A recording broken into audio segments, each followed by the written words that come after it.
Cadefi les da la más cordial bienvenida al evento de hoy. Comenzamos. Hola, ¿qué tal amigos? ¿Cómo están? Amigas, muy buenas noches. Los saludo desde la Ciudad de México. Un clima maravilloso, todavía de invierno, por supuesto, en este enero 9, 2023, con este gran programa en el cual hemos intitulado Tribuna Cadefi. Sí, y es que una tribuna es el lugar donde se puede alzar la voz y no gritar. Alzar la voz es que todo mundo escuche, en donde se puede compartir la experiencia, donde se pueden compartir conocimientos y, por supuesto, interactuar. Tribuna Cadefi es un programa que tendrá una emisión mensual o cada 20 días o cuando un tema lo requiera de forma inmediata. Y no solamente a través de Rubén Santillán, sino para cualquier integrante, expositor, amigos del mundo Cadefi también pueden utilizar el mundo de la tribuna para que se pueda compartir esa experiencia y ese conocimiento de manera práctica. Pues bien, el tema de hoy es un poco controversial porque lo llamamos el análisis jurídico de la resolución miscelánea, donde hemos podido anticipar que se trata más bien de un análisis jurídico en dos ejes, ¿no? Dos ejes que me quiero recargar en ellos, no por el análisis, que ya hay bastantes foros y bastantes colegas que ya están exponiendo el tema de manera muy particular sobre la actualización de algunas reglas que cambiaron, se adicionaron o que son de necesaria e imperiosa experiencia compartirles con ustedes en esos cambios. Yo lo que voy a presentar el día de hoy son algunos esbozos respecto a temas que pueden ser, desde mi óptica, desde mi punto de vista, pueden tener algunos tintes de temas de inconstitucionalidad, de inconvencionalidad y, por supuesto, una vez analizados estos temas, incluso de legalidad, o dicho de otra forma, de ilegalidad, en el sentido de que se puedan aplicar. Vamos a analizar que hay algunos mitos que me interesa romper, y no porque yo esté descubriendo el hilo negro. Yo aquí no vengo a enseñar nada, ni vengo a descubrir nada, simplemente es poner los puntos sobre las IES, como coloquialmente se dice, el poder reflejar ante ustedes un análisis, una impresión muy a bote pronto, muy a priori de mi parte en lo que yo veo. Claro que hoy en la tarde estaba yo haciendo un discernimiento para ver cómo les puedo presentar esta situación. Y yo digo, habemos 2 o 3 o N tipos de asesores o de asesoras.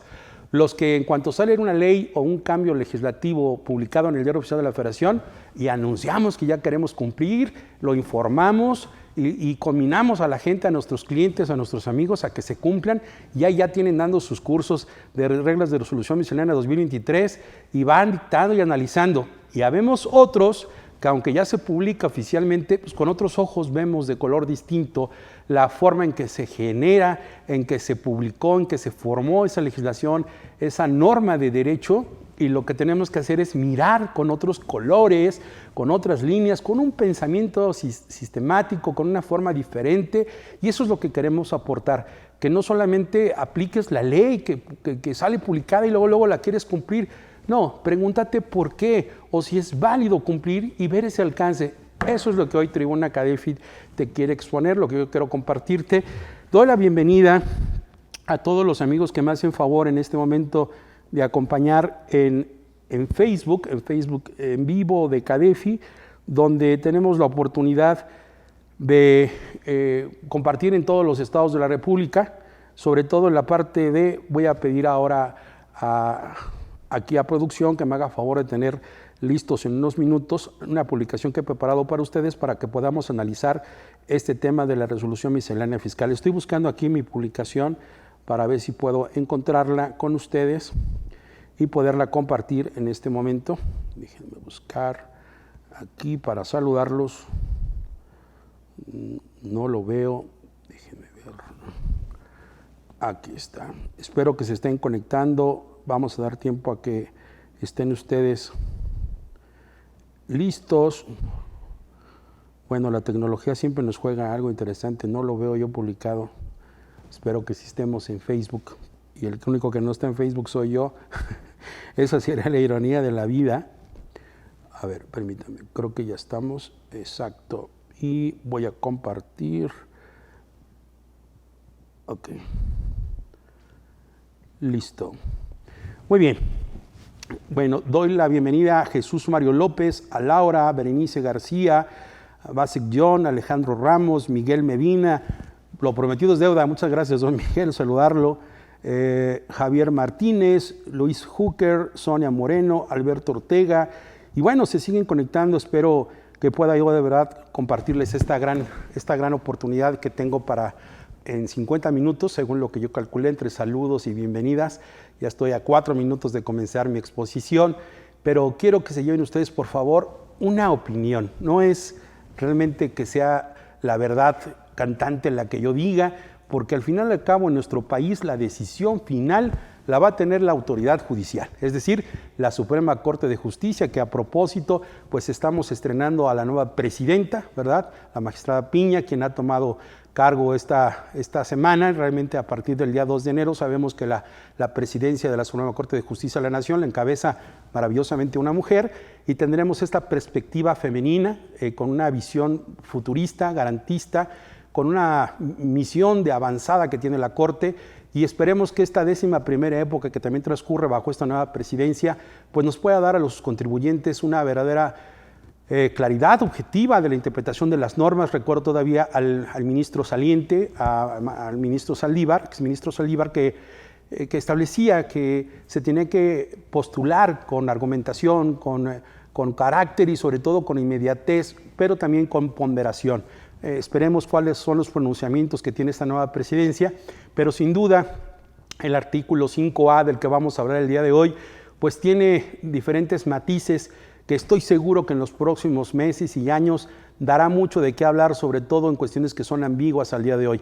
Ni el Tribunal Federal de Justicia Administrativa, que también emite jurisprudencia, ni el Poder Judicial Federal, pues han pronunciado ciertamente sobre esta situación, y los pocos criterios que pueden haber son únicamente de manera parcial, porque algo hay que dejar en claro es que desde el 2020, en que aparece la figura de la razón de negocios en el artículo 5A del Código Fiscal de la Federación, que después tuvo una reforma en el 2021 únicamente para el tema de que antes no era penal lo que se pudiera descubrir en la razón de negocios, y después en el 2021 decir que sí, es el único cambio que ha tenido, pero desde que nació en 2020, esta figura de verdad que ha sido el lastre para muchos contribuyentes, sobre todo en el tema de la duda de que nosotros los expositores, expositoras, asesores, hemos expresado nuestra intención de decir, es que ese contrato que hiciste no tiene razón de negocios, y de verdad yo les puedo asegurar que se han escrito libros, se han dado cursos, diplomados,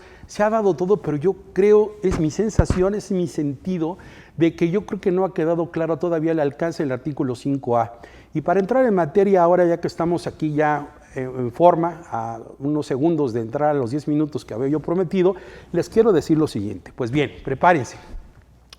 Sucede que para 2023 se publican en diciembre para entrar el 1 de enero en vigor, prácticamente ya en este 2023 en vigor, las reglas de resolución miscelánea fiscal 2023. Dentro de estas más de 800 páginas que salen publicadas para este año, en el cual se establecen, debo decirlo claramente, derechos, facilidades, pero también algunas obligaciones.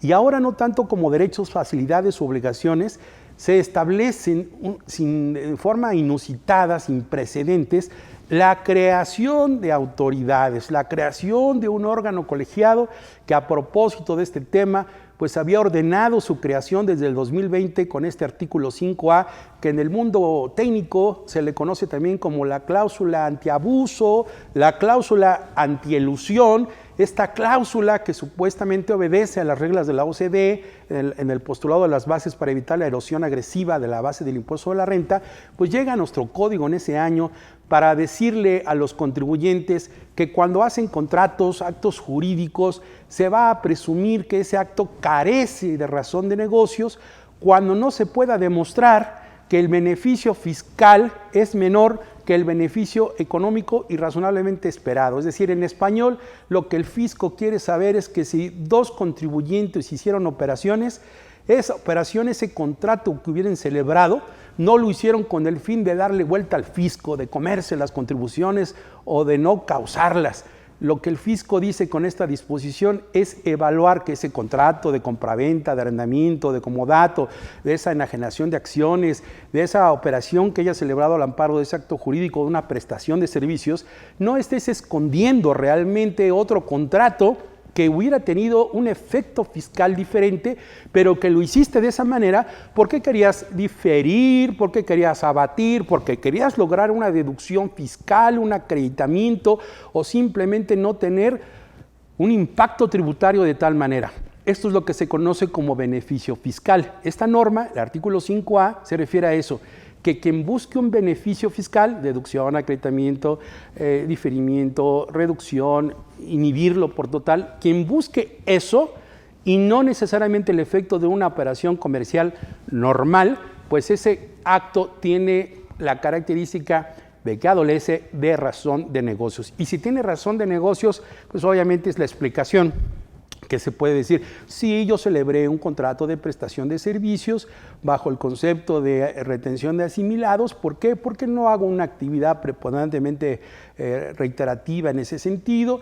Yo presté servicios para arreglar aires acondicionados, aunque mi labor es la de abogado, pero también sé la de mantenimiento industrial, y a una empresa le presté servicios aislados de mantenimiento, y por lo tanto pues yo no tengo una actividad ni empresarial ni profesional de ingeniero industrial o de ingeniero técnico de mantenimiento empresarial industrial y presté servicios. No puedes decir que esto es un salario disfrazado o que es un dividendo oculto, porque realmente no fue así. Mira, lo que sucede es que yo presté los servicios a un valor competitivo de mercado, y esta explicación con documentos en la que yo le voy a decir al SAT por qué hice un contrato de prestación de servicios con cierta persona o de cierta manera, o por qué hice un contrato de comodato y no uno de arrendamiento, o viceversa, por qué hice uno de arrendamiento y no necesariamente uno de comodato. Todas esas explicaciones de los contratos que se tienen que hacer tienen que ir soportado con esta fórmula.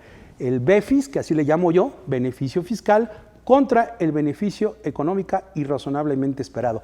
Pues lo cierto es que este artículo 5A del Código Fiscal, esta cláusula antiabuso, tiene un idioma así medio raro, tiene composición de expresiones que son las que se utilizan por parte de la Contaduría Pública en las normas de información financiera, ¿sí? Ustedes sabían que mucha esencia lingüística y gramatical del artículo 5A tiene base de norma de información financiera, es decir, el beneficio económico cuantificado, proyectado, el beneficio económico razonablemente esperado son términos de normas de información financiera que se fueron reconociendo precisamente en estas bases BEPS y que en otras partes del mundo también se tiene esta cláusula antiabuso para evitar que los contribuyentes erosionen la base que causa un impuesto e insisto, para que no simulemos y que el fisco le pueda dar el efecto fiscal a lo que realmente descubra. Pues bien, este artículo 5A nace en el 2020, insisto, pero en un párrafo, el tercero para ser exactos, señala que para que se pueda aplicar y se tenga que aplicar ese artículo como tal, se tiene que pedir la opinión particularmente ¿de quién? De un órgano colegiado, así lo llama, un órgano colegiado que se va a crear conforme a las reglas de carácter general que hubiera de emitir el SAT en su momento. Así que pasó 2020, pasó 2021, pasó 2022, y apenas ahora para 2023, en la publicación del 27 de diciembre, pues se emiten las reglas de resolución miscelánea, donde en la regla 2.152 se establece la creación de este órgano colegiado que supuestamente integrado por personas, funcionarios de la Secretaría de Hacienda y Crédito Público y del Servicio de Administración Tributaria, van a evaluar, van a estudiar para dar esa opinión de si se aplica o no el artículo 5A a un contribuyente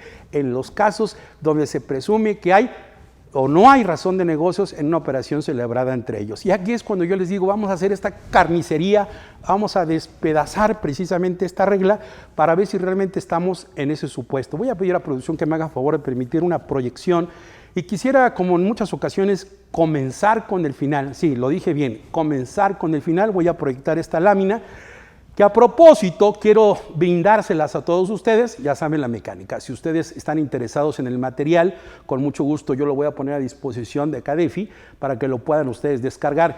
Quiero decirles que hay muchas horas de estudio y de investigación en ese tema porque he llegado a este resumen de esta última lámina porque es la forma más clara en que quiero abordar los puntos esta noche respecto al tema que ofrecí.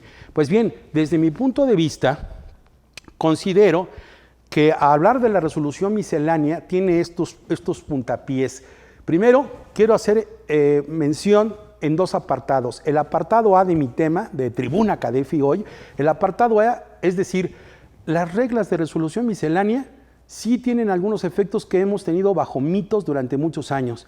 El más importante que me he dado cuenta que no les queda claro es que, señores, las reglas de resolución miscelánea sí pueden imponer obligaciones a los contribuyentes y yo reto a que me diga alguien el por qué no. Todo el mundo cree que únicamente se trata de establecer facilidades y derechos. No, no es cierto. Las reglas de resolución miscelánea pueden tener el alcance de generar o constricciones u obligaciones a los contribuyentes. Por lo tanto, desde mi punto de vista, estos acuerdos, estos decretos, estas reglas de carácter general, que no son otra cosa más que el ejercicio de lo que técnicamente nosotros le llamamos cláusulas habilitantes. Esta cláusula habilitante, anótele ahí por favor, ahí en su cama, en su comedor, en su cena, en su oficina, donde estén, anoten esta frase.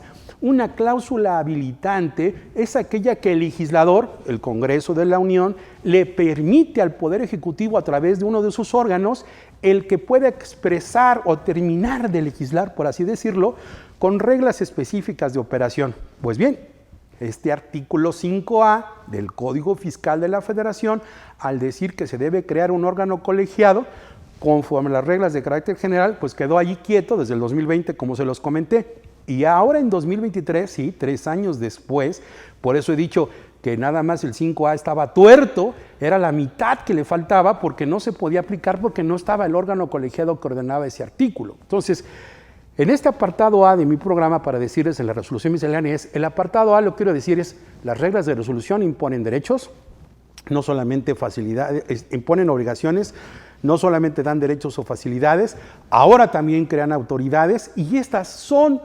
impugnables. ¿Qué quiere decir? Las reglas publicadas y que se van actualizando o modificando durante su anualidad, estas van sufriendo precisamente cambios y ya desde su entrada en vigor puede haber una afectación. Sí, señores, puede haber una afectación por la sola aplicación o en el primer acto de aplicación que los contribuyentes pueden resentir. Y fíjense, en este material que yo les estoy exponiendo, al buscar en el banco de datos de la Suprema Corte de Justicia de la Nación, en el Poder Judicial Federal, en el Tesaurus del Poder Judicial Federal, encontré más de casi alrededor de 1000 casos que tiene la Suprema Corte de Justicia que dirimir con el tema de la miscelánea fiscal. Quiere decir que ha habido un crecimiento, todo ese material se los dejo de consulta con los números de juicio, claro, y las voces que se están estudiando. Todos esos casos tienen que ver cuando la resolución miscelánea está violando los principios de reserva de ley y de jerarquía normativa. La reserva de ley es un principio que está vinculado al artículo 1416 y significa que no da seguridad jurídica a los contribuyentes, es decir, la reserva es cuando la Constitución ha reservado, valga la expresión, para que una ley, un código, un ordenamiento derivado de la propia Constitución haga alusión a un tema o lo amplíe para que se pueda ejecutar. Y la jerarquía normativa es que ese decreto, acuerdo, decreto o legislación no pueda estar por encima de la ley que lo crea o no pueda estar por encima de la Constitución. En español, la reserva es, por ejemplo, cuando el artículo 31, fracción cuarta de la Constitución, dicen que es obligación de todos los mexicanos contribuir al gasto público, así de los estados, de la Federación y de la Ciudad de México, conforme lo dispongan las leyes de manera proporcional y equitativa. Cuando dice conforme lo dispongan las leyes, esa es una reserva de ley, es decir, le está concediendo la Constitución a que las leyes, el Código Fiscal de la Federación, la Ley de Impuestos sobre la Renta, el IVA, dispongan cómo se va a contribuir con esos impuestos. Esa es una reserva de ley. Pero imaginemos entonces que hay una figura que ya está en el Código Fiscal o la Ley de Impuestos sobre la Renta, pero necesita mayor explicación de cómo se va a hacer cumplir, cuál es el alcance, el qué, cómo, cuándo, dónde, quién, de qué manera, y para eso surge el reglamento. El reglamento empieza a desmenuzar lo que el código o la ley dice Porque así lo estableció la Constitución. Esto es jerarquía, la Constitución, las leyes federales, ¿verdad? Leyes secundarias, reglamentos, decretos, circulares, esta pirámide que ustedes conocen. Pues bien, las reglas de resolución miscelánea no son sino esa facultad reglamentaria del Poder Ejecutivo que podría tener base en el artículo 89, fracción primera de la Constitución, y que son como la forma más pequeña y última de cómo entender la aplicación de la ley o un tratamiento a lo que la ley ya dispuso anteriormente. Si el 5A está en el Código Fiscal y dice que no tienen razón de negocio los actos jurídicos que no demuestren esta vinculación entre el beneficio fiscal y el beneficio económico, y que esto será una opinión que imita el órgano colegiado, significa entonces claramente que está dejando en manos de las reglas que, pues, cómo se va a integrar este órgano colegiado. Y así es como se va desmenuzando. Hasta esta parte queda claro entonces que las reglas de resolución miscelánea fiscal tienen aspectos jurídicos, tienen aspectos legales que hay que considerar, y cuando tú estés leyendo las reglas de resolución miscelánea, piensa si esa regla está violando alguna jerarquía normativa, es decir, si debe estar ahí o en un reglamento o en la ley. Y si tú crees que esa regla está yendo más allá de ni siquiera lo que la ley contempla, entonces está violando este principio de jerarquía normativa que está tocando el artículo 14 y 16 constitucional, y por lo tanto lo puede volver inconstitucional.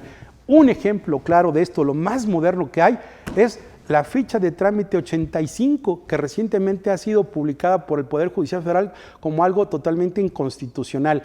¿A qué se refiere la ficha 85 de la resolución miscelánea en ese sentido? Se refería precisamente a los datos que se tienen que expresar en las empresas que presentan su liquidación societaria. Esto se demostró así porque en la resolución miscelánea se exigía que no tuviera adeudos, que no hubiera créditos fiscales, y se empezaron a solicitar muchos requisitos que ni siquiera el Código Fiscal, ni IVA, ni impuestos sobre la renta, y ni siquiera la Constitución establecían. Por eso se dijo, cuando analizan este tema, oye, ¿qué crees? Pues esa ficha de trámite 85 es inconstitucional. ¿Por qué? Porque está añadiendo requisitos o está pidiendo cosas o está analizando temas que ni siquiera el reglamento ni la ley contienen. Por eso se vuelve inconstitucional. En el tema que estamos analizando, conecto ahora con el apartado B. ¿Qué es lo que quiero contarles en este apartado B del programa? En específico, la regla 2.152 que crea este órgano colegiado. ¿Y por qué? Vamos a mi lámina que tengo en proyección. Desde mi punto de vista, el artículo 5A del Código Fiscal de la Federación no tiene un proceso ni procedimiento. Fíjense bien, no tiene nada. Para mí es una mezcolanza, es un trabalenguas, es una cuestión totalmente desarmonizada. ¿Y esto por qué? Porque de todos los párrafos que tienen, yo los invito, yo desde 2020 hice un análisis, ahí muy temprano, entre enero, febrero, que salió publicado, ya hice un análisis del artículo 5A, muy a mi estilo, hice una interpretación semántica y lingüística de toda la composición del artículo 5A, y yo decía claramente, oye, entre el primer párrafo, el segundo, el tercero, cuarto y quinto, sexto, todas esas composiciones de los párrafos que componen el artículo 5A están revueltos, porque empieza primero a aseverar de una presunción, dice que no tienen razón de negocios o que carecerá un acto jurídico de razón de negocios, y empieza a dar los supuestos precisamente de cuando entre el beneficio fiscal y el beneficio económico, y después empieza a narrar cuáles son los supuestos, y llega al tercer párrafo para decir que buscará la opinión. Después continúa con un procedimiento de notificación.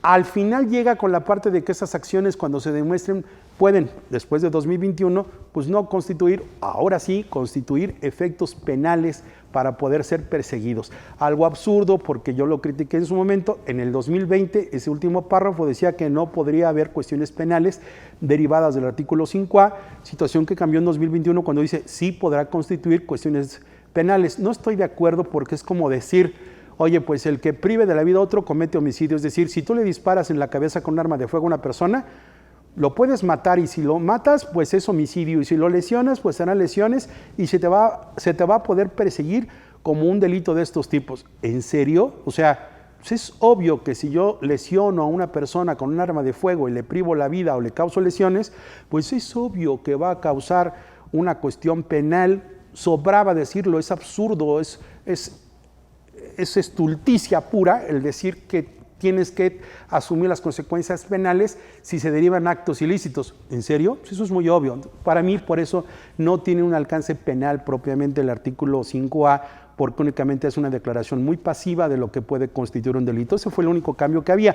Pero, desde mi punto de vista, no tiene claridad en lo que es un proceso para rechazar la carencia de razón de negocios en un acto jurídico, este artículo 5A, porque no viene una cuestión intelectualmente válida, no tiene un razonamiento, no tiene una explicación, y al ser tan ambiguo y tan desarticulado, pues eso provoca que yo no pueda, precisamente aquí como lo digo, ¿verdad?, no tener una adecuada defensa, no tenga yo una claridad, y eso provoca inseguridad jurídica. Así que, desde mi punto de vista, no cumple con las garantías del debido proceso o de legalidad que tuviera todo proceso fiscalizador o administrativo, porque lleva este desorden que no permite en forma congruente y armónica, como lo interpreta la Corte, para poder entender. Como sucede, por ejemplo, en el caso de una discrepancia fiscal en el artículo 91 de Impuesto a la Renta, que es un proceso de fiscalización que no está en código, está en impuestos sobre la renta, pero sí tiene un proceder, un A, B, C, D, 1, 2, 3, 4, tiene unos pasos a seguir. Es un proceso y un procedimiento que establece claramente la discrepancia fiscal. Pues bien, este artículo 5A, pues por un lado están los brazos, por otro lado las piernas, por otro lado el tronco, la cabeza por otro lado, y hay que jugar a un rompecabezas. Yo no comparto la opinión de que hay que leer por párrafos, porque las leyes no se leen por separado. Eso es elemental y básico, saber que en las normas fiscales es de interpretación, pero de aplicación estricta, y no podemos leer en forma descontextualizada. Debe ser armónica y sistemática, o hasta teológica, decimos técnicamente los abogados, es decir, debe llevar un orden. No puedes agarrar un párrafo de aquí, un párrafo de allá y aplicar un párrafo, porque entonces no tiene voy a decir una palabra técnica, no tiene una intelección, es decir, no es inteligible el razonamiento humano y no permite tener seguridad en qué es lo que se está regulando y qué es lo que se está buscando. Bajo esas circunstancias, por eso digo que el artículo 5A sigue adoleciendo, a pesar de que se ha modificado con esta regla que se publicó, la 21.52, no tiene claramente un proceso ni un procedimiento. Luego dice, hay que dejar en claro esto, solo precisa buscar una opinión. Fíjense, y aquí me hace llegar a esta lámina, porque si vemos la redacción inicial, ahí lo tienen en su pantalla, tengan un pan duro ahí para el coraje o para el susto. Fíjense nada más qué cosas. El tercer párrafo del actual 5A, que es lo que dio motivo a esta reforma, establece, lo hice ahí de colores para que quede clarísimo, dice, antes. Y la palabra antes significa, pues, muy anterior a algo que ha comenzado entre la ruta de un inicio y un límite. Por eso pongo en rojo antes. Es una palabra clave. Antes de la emisión de la última acta parcial del oficio de observaciones o de la resolución provisional, habla de 3 actos que casi tienen el mismo parecido, solamente que uno que se refiere a la visita domiciliaria, a la revisión de gabinete y a las revisiones electrónicas. Pero al final y al cabo es decir, el documento previo a la emisión del acta final, ¿sale? Para ser claros coloquialmente. Entonces, antes de la emisión de la última acta o del oficio de observaciones o de resolución provisional en caso de revisiones electrónicas, deberá, fíjense bien este color rojo, por eso separé gramaticalmente, deberá someter el caso a un órgano colegiado integrado, ahí grandotas las letras azules, integrado por funcionarios de la Secretaría de Hacienda y Crédito Público y el Servicio de Administración Tributaria,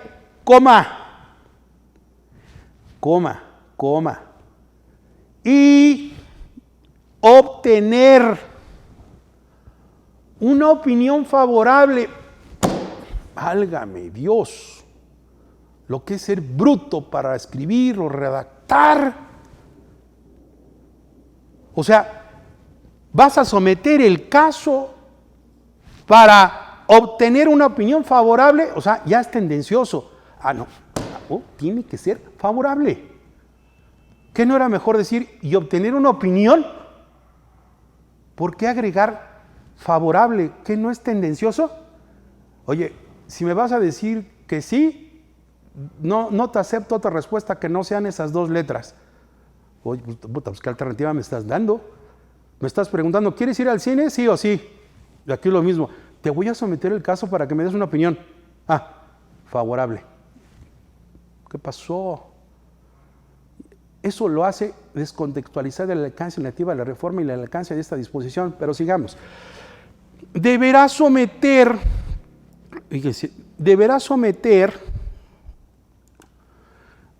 el caso a un órgano colegiado por funcionarios de la Secretaría de Hacienda y Crédito Público y el SAT y obtener una opinión favorable.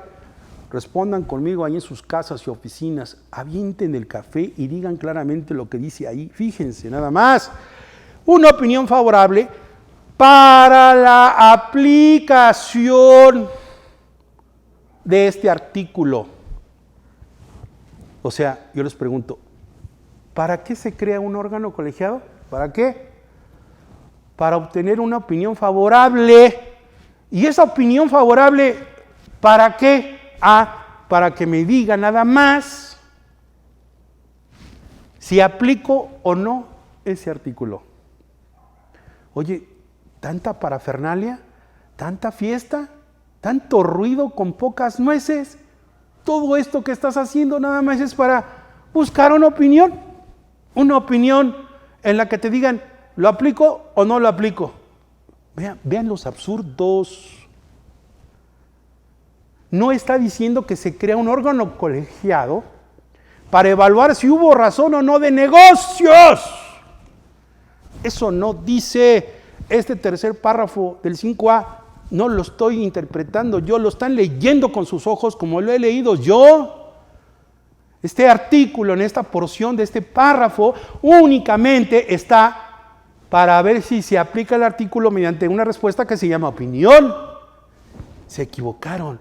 No dice que el órgano colegiado será el encargado de evaluar o dictaminar si en la operación hubo o no razón de negocios. Esa tarea la sigue teniendo el SAT en el momento en el que está haciendo la auditoría. Entonces está haciendo su auditoría, está revisando y viene la siguiente pregunta de absurdo. Si el párrafo dice antes, me lleva a esta lámina. Ahí la tienen ustedes.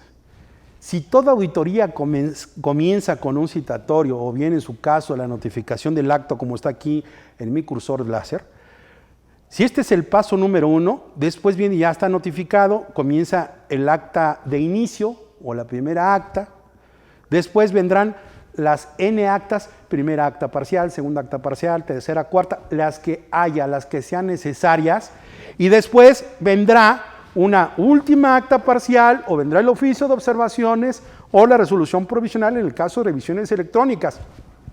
Para el caso que sea, es la penúltima etapa de la auditoría. Y después ya sigue pues el acta final, ¿verdad? Así es como estoy dibujando concretamente cómo es una auditoría. Entonces, si ese tercer párrafo del artículo 5A dice antes, díganme ustedes, escríbanme ahorita, háblenme por teléfono, apuesto aquí lo que ustedes quieran, mi vida por ustedes. ¿Dónde dice? Antes, dice, de la última acta parcial. Pero antes, ¿en qué momento entre que inicia y es esa acta parcial? ¿Es desde que comienza? ¿Es en la primera? ¿En la segunda? O sí, justo como dice el tercer párrafo, antes de la emisión de la última acta parcial. Oye, entonces te aventaste toda la auditoría. Y si tú creías que ya había o que no había razón de negocios en un acto jurídico, debiste haberlo propuesto desde el inicio. Porque lo que estás buscando es una bendita opinión para aplicar o no el artículo. Y no puedes dejarme a mí en estado de indefensión que se te antoje cuando llevas 8 meses de la auditoría metiéndote a mi domicilio, esculcándome los papeles, revisando mis documentos, y justo cuando vas a emitir la última placa parcial dices, voy a someter. Y nuevamente no queda claro. Y no me interpreten, y se vale. Quien quiera lo reto y nos aventamos un round y lo discutimos técnicamente. No se vale de que se entienda que este tercer párrafo del artículo 5A concede un plazo de suspensión en las facultades para que no cuenten. ¡No está claro! Y no me vengan con, es que se aplicaría por armonía, es lógico que se... No, señores, en el derecho fiscal es estricto. Si no establece que eso se suspende el plazo de las facultades, si tengo un año de auditoría, ¿qué creen? Eureka. Dice que debe presentarse y debe resolverse entre los 2 meses a que se someta el caso. O sea, que si van a jugar a lo que siempre han hecho, de que notifican el último acta parcial contando los 20 días para que puedan desahogar pruebas y desvirtuar los hechos, ahora los auditores tienen que llevar un cómputo exquisito y un calendario así como de esos calendarios que llevan las hermosas damas, así bien precisos, en el que digan, cuentan los 2 meses que vamos a tener en cuenta sometido el caso para buscar la opinión favorable para ver si aplicamos o no el artículo. Entonces, autoridades, pónganse a estudiar y a revisar que esos 2 meses, desde mi punto de vista, no suspenden, porque no hay norma expresa que así lo establezca, y no vengan con interpretaciones acomodadas de que se debe entender mangos. Aquí no se atiende nada. En el derecho fiscal es o no es. ¿Nos ha quedado claro o no? Claro. Y en situaciones donde tiene que ver con una cuestión de una imposición de una sanción o una cuestión grave que tiene que ver con las facultades, por supuesto que la caducidad debe estar claramente identificada o los plazos de suspensión deben estar expresamente señalados en la ley, como sucede, por ejemplo, en los acuerdos conclusivos, que queda claro por disposición expresa que mientras esto sucede, no juega para el plazo que se tiene de terminar la auditoría. Ese es un punto fino desde mi particular punto de vista. Entonces, regresando a la interpretación colorida de este artículo, diría, y obtener una opinión favorable para la aplicación de este artículo. En caso de no recibir la opinión del órgano colegiado, dentro del plazo de 2 meses, contados a partir de la presentación del caso. O sea, ¿cuándo presentó el caso la autoridad? Ya señalé la fecha. Lo puede hacer desde el inicio de la auditoría o justo antes de la emisión de la última acta parcial, el oficio de observaciones o la resolución provisional a que se refieren revisiones electrónicas. Pero son esos 2 meses, fíjense, contados a partir de la presentación del caso. Por parte de la autoridad fiscal, o sea, si no se recibe la opinión, se entenderá realizada en sentido negativo. Aquí les tengo que decir que en la iniciativa, cuando surge esta figura y cuando se estuvieron peleando en el Congreso, una mente iluminada del cielo les dijo, oiga, ya se pusieron a pensar cómo se van a llenar de trabajo de todas las auditorías que se hacen en todo el país. Cuando el SAT nos pida la opinión para ver si aplicamos o no el artículo, la iniciativa original no contemplaba la negativa ficta, pero un cerebro iluminado dijo, es muy fácil, como no vamos a poder sacar la chamba, mejor creemos la negativa ficta. Total, nada más vamos a meternos en los casos relevantes o donde haya mucha lana. Eso es lo que yo infiero. Eso es lo que yo infiero de esta situación. Lo que quiero decir es que inicialmente no existía la negativa ficta. Finalmente quedó la negativa porque tienen mucha carga de trabajo y ese órgano colegiado con 11 tipos integrados, pero funcionando a mitades, imagínense para cuántos millones de contribuyentes auditados un órgano colegiado con 6 personas funcionando como tales, porque los demás son prosecretarios o son sustitutos, o de los 11 que son, imagínense 11 personitas analizando los casos para ver si aplican o no ese artículo en las consultas que hace el SAT en las auditorías para restar razón de negocios a los actos jurídicos. Es imposible. Por eso, en mi maldad humana del mundo rubenesco, yo lo que digo es, nada más van a ir hacia ciertos casos relevantes o en casos muy francos donde hay una defraudación fiscal cuando se ha hecho la simulación y en casos muy concretos en esta situación. Por eso es la idea, investiguen, yo ya lo hice, pero si tienen duda vayan, investiguen. En la iniciativa se incorporó la negativa ficta porque no iban a poder atender el número de casos. Y la respuesta que dio por ahí un funcionario es, no lo vamos a hacer para todos, no lo vamos a hacer como parte ordinaria en los procesos, lo vamos a hacer en forma aislada y en casos muy especiales. ¡Ah, qué alivio! Gracias, Señor, por iluminarlo. Por eso quedó redactada esta porción del tercer párrafo del 5A en este sentido. Y dice, las disposiciones, lean conmigo otra vez, otro cafecito y pan, ¿ya? ¿Listos? Ok.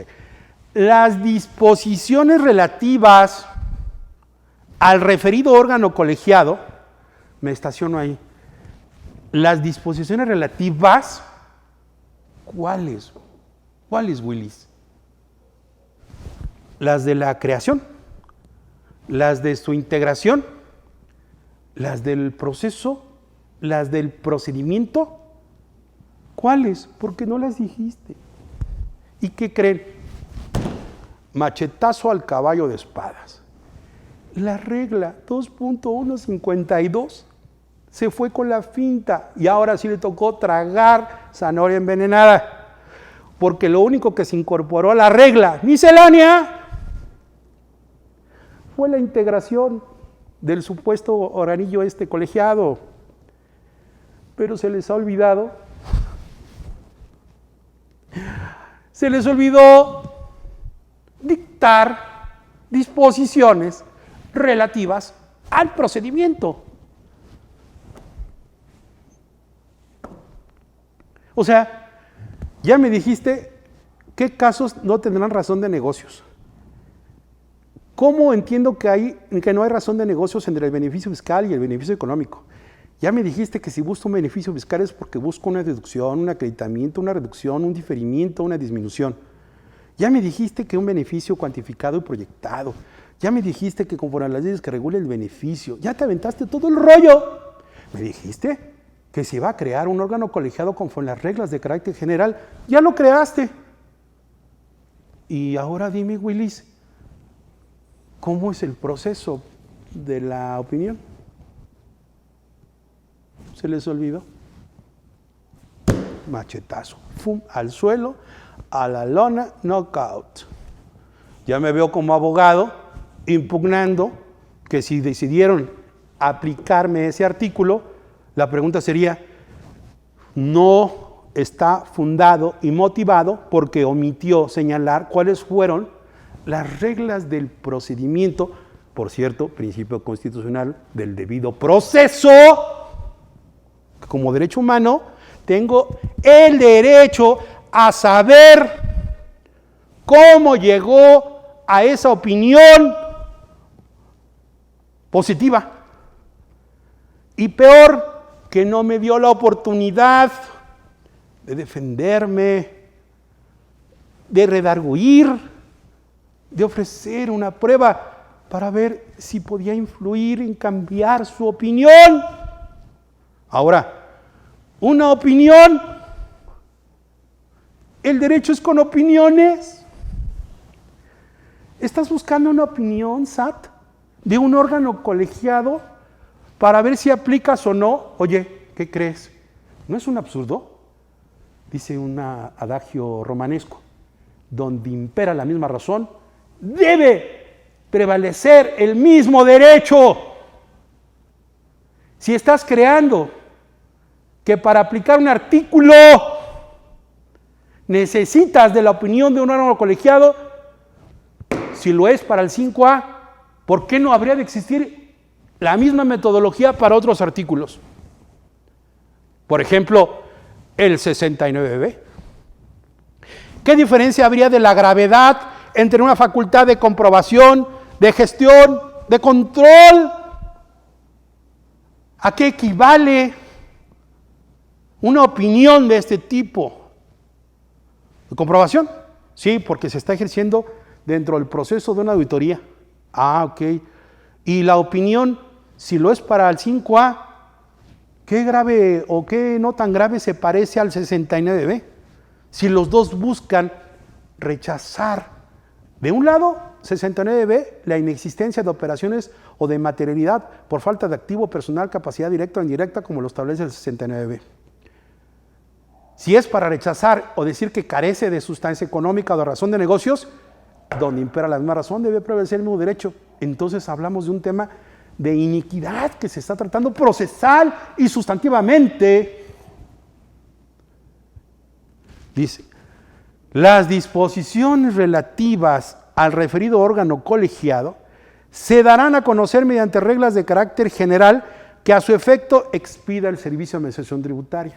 Y ahora vamos a ponerle el aderezo a esto. ¿Cómo queda la regla? La regla queda como lo están leyendo ustedes ahí. Dice, órgano colegiado. Está textual la regla de resolución publicada en el Diario Oficial de la Federación. No lo transcribí por razones obvias, así como está. 2.152. Para los efectos del artículo 5A, tercer párrafo, o sea, no he estado en duda, he leído lo correcto, ¿verdad? Tercer párrafo, el órgano colegiado que ahí se establece se integrará, ahí vamos bien porque lo puse en azul, ¿recuerdan? Se integrará de la forma que se menciona a continuación. Acción primera, un coordinador y un secretario técnico y un prosecretario designados, los titulares. No lo leo para ahorrar tiempo porque quiero decirles más cosas. Pero esta clasificación, los titulares de las unidades administrativas, de la secretaría, yo les pregunto, aquí ya habla de la secretaría, ¿y de aquí de dónde son? Un coordinador que será persona titular, sí, de la Administración Central de Normatividad de Impuestos Internos.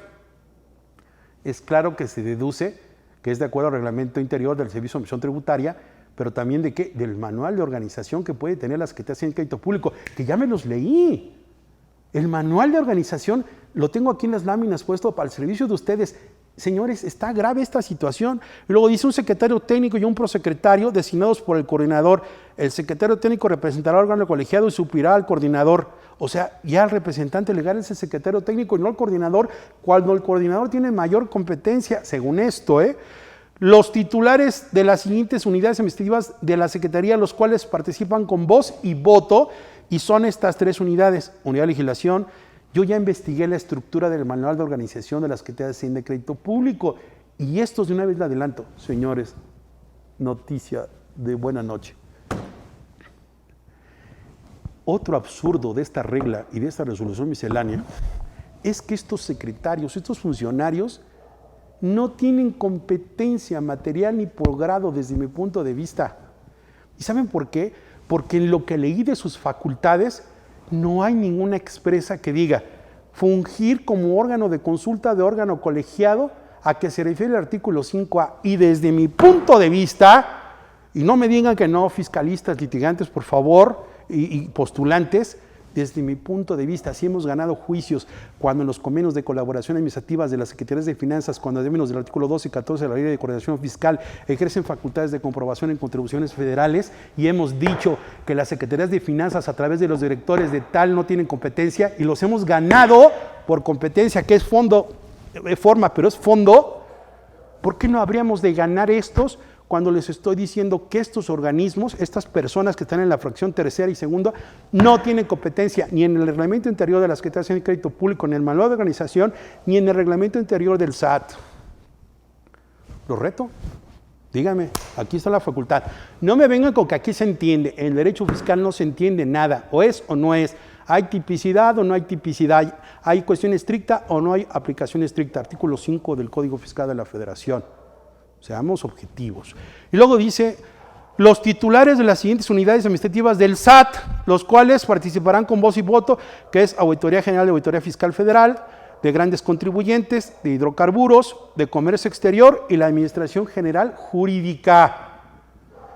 Habría que ver si estas tienen esas facultades. Desde mi punto de vista, deberían tener una facultad expresa. Y continúa la regla. A las sesiones del órgano colegiado podrán asistir como invitados. Oye, padrecito mío, ven para acá. El artículo 5A en el tercer párrafo nada más te dice que se integrará por funcionarios del SAT y la Secretaría de Hacienda. no te dice que te pongas a ser invitados, ¿eh? Ya te estás saliendo del camino, ya le estás metiendo a nuevos integrantes. No, pero nada más están ahí. No, señor, no hay invitados, si no es show. Aquí no hay invitados a la fiesta. Ya te estás saliendo de la permisión, aceptando sin conceder, de esa cláusula habilitante sin conceder, que te dice, nada más integra el consejo consultivo, digamos, este órgano colegiado, ese güey que te va a dar la opinión, en inglés, that way, de esta manera, ¿verdad?, que te va a decir si lo aplicas o no. Esa situación de invitados ya está fuera. Dice, a las sesiones podrán asistir como invitados los servidores públicos adscritos a la unidad administrativa que conozca del caso, es decir, tus verdugos, los que te están haciendo la auditoría, los que te están ajusticiando, están mirando cómo van a resolver el caso. O sea, los que te ajustician, los que te están auditando, los que son parte en el caso, están sentados como invitados a la cena del Señor, con los integrantes de ese órgano colegiado. Dice, sometido a opinión, así como los funcionarios de la Secretaría, ¿en serio? Y del SAT, que sus representantes se estimen convenientes. O sea, dejas a criterio. Ya te apartaste. Estás violando esta jerarquía normativa. Ya estás legislando más allá de lo que te permitió la regla. Dice, los invitados podrán participar con voz, pero no tienen derecho a voto. Pero es que ni siquiera deberían estar ahí. Y si están ahí, ni siquiera deberían hablar. Y ya les estás dando voz, ese poder. ¿Y yo qué? Yo como auditado, como contribuyente, ¿dónde estoy? Tronándome los dedos esperando a ver si la opinión es favorable o no, si se va a decidir, si se aplica o no. Y yo cuando entré contigo a escuchar, cuando me dejaste expresar que no estaba de acuerdo. Eso es inconstitucional. Eso no puede ser tolerado. Luego dice, el quórum mínimo para sesionar se integrará con asistencia de al menos 5 de los funcionarios señalados en las fracciones 3 y 4 o de su suplente. La opinión del órgano colegiado se conformará con el voto de la mitad de los funcionarios presentes y en caso de empate, el administrador general jurídico o su suplente tendrá el voto de calidad. Nuevamente sin ver. Bueno, hasta aquí ustedes ya vieron que esto es lo que se reglamentó en esta regla 2152. Nunca figura el contribuyente. Nunca dice el procedimiento ni cómo se van a hacer esas disposiciones relativas. Por eso, en esta lámina final, para ir haciendo el desenlace, yo les diría, el nuevo órgano colegiado, sus integrantes no tienen competencia. El nuevo órgano colegiado no tiene un proceso ni procedimiento. No hay garantía de audiencia y debido proceso. Se crea una nueva autoridad, porque no deja de ser una autoridad. Tú tienes, por ejemplo, manzanas, las trituras, haces una cocción, las pones con agua y extraes dulce, pues ahora le llamarás mermelada o jarabe o lo que sea, o papilla, pero de que lleva manzanas y no deja de ser manzana lo que está ahí. Aquí es lo mismo, tienes funcionarios, servidores públicos de la Secretaría, servidores públicos del SAT, y crean un órgano colegiado, no dejan de ser autoridad. En una ficción se está creando una nueva autoridad. ¿Y qué creen? Desde mi punto de vista, las autoridades no se pueden crear por una regla de resolución miscelánea. Viola principio de reserva de ley y jerarquía normativa en su caso. Y además tendrán que tener una competencia material originaria. ¿Cómo voy a establecer? Ni siquiera la competencia está en las reglas, aceptando sin conceder. Inseguridad jurídica e impide el ejercicio de una adecuada defensa. Pues claro, porque no puedo redarguir, no me puedo defender, no sé en qué momento la vas a presentar, no sé con base en la ley, con qué fundamento, en qué etapa exactamente. Dice que antes de la emisión del último acta parcial, pero puede ser a tu antojo, puede ser desde el inicio, puede ser en la primera acta parcial, en la segunda, la tercera. Me queda claro que es antes de la última, pero el no saber con exactitud cuáles son las reglas del procedimiento me llega a esta situación siguiente. Hay un principio en derecho procesal para los que somos abogados, y si no se los estoy diciendo, en derecho procesal general hay una regla que dice las reglas del procedimiento o del proceso, el proceso y las reglas del procedimiento no pueden quedar en manos de las partes. ¿Y qué creen? Aquí está violando, en teoría general del proceso, ese principio. No puede quedar en manos de una de las partes las garantías del debido proceso, debe ser equilibrado. Está violando nuevamente 14 y 16 constitucionales porque no respeta las garantías que me permiten una adecuada defensa. Se inhibe el derecho de réplica. Claro, no puedo opinar en ningún momento. Tampoco puedo ofrecer las pruebas para hacer cambiar de opinión. ¿Y si es una autoridad creada? Si es una autoridad creada, al ser un acto de autoridad puede ser de acto de omisión y eso es materia prima para impugnar. Por último les diría, ¿cómo impugnar? Pues bien, las reglas de resolución, con eso es suficiente en la proyección, las reglas de impugnación que se establecen es, una regla puede impugnarse por la sola entrada en vigor, conforme las reglas que se establecen para el amparo indirecto sin ningún problema. Pero puede ser que nunca nos ha llegado una auditoría, no nos llega sino en marzo, en abril o en mayo, septiembre de este año una auditoría y nos quieren aplicar, dizque, el procedimiento del artículo 5A, y yo les diría claramente, cuando hay el primer acto de aplicación, tenemos 15 días para ir al amparo, lo podemos impugnar. Pero, noticia, también el artículo 2 de la Ley Federal del Proceso Contencioso Administrativo, que está vigente prácticamente desde el 2006, permite impugnar decretos o reglas de carácter general, es decir, el Tribunal Federal de Justicia Administrativa también, eso es noticia, no lo hacen porque no lo ejercemos, no lo conocemos, pero también se pueden impugnar desde ahí, desde el Tribunal Federal de Justicia Administrativa, las reglas de carácter general.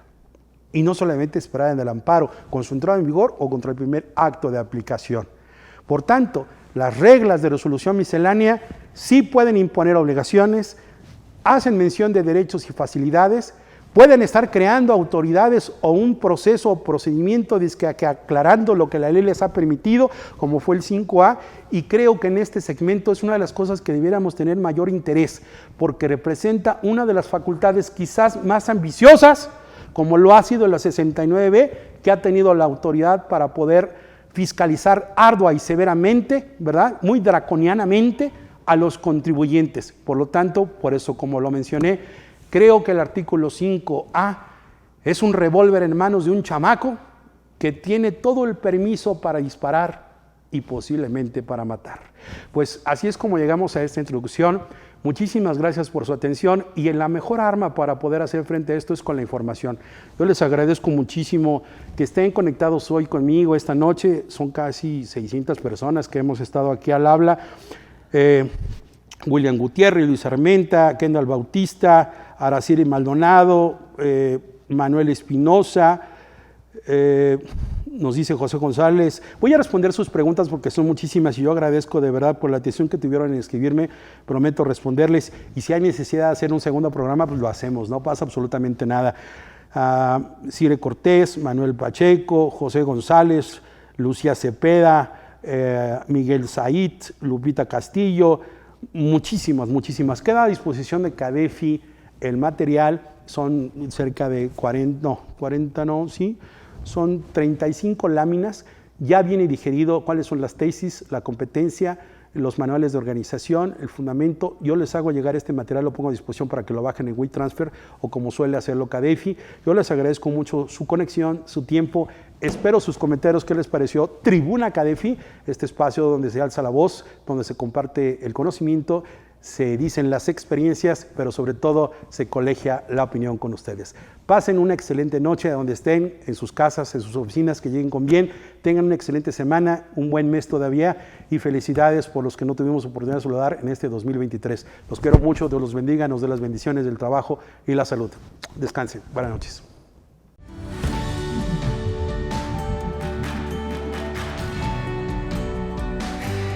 CADEFI agradece su preferencia. Hasta pronto.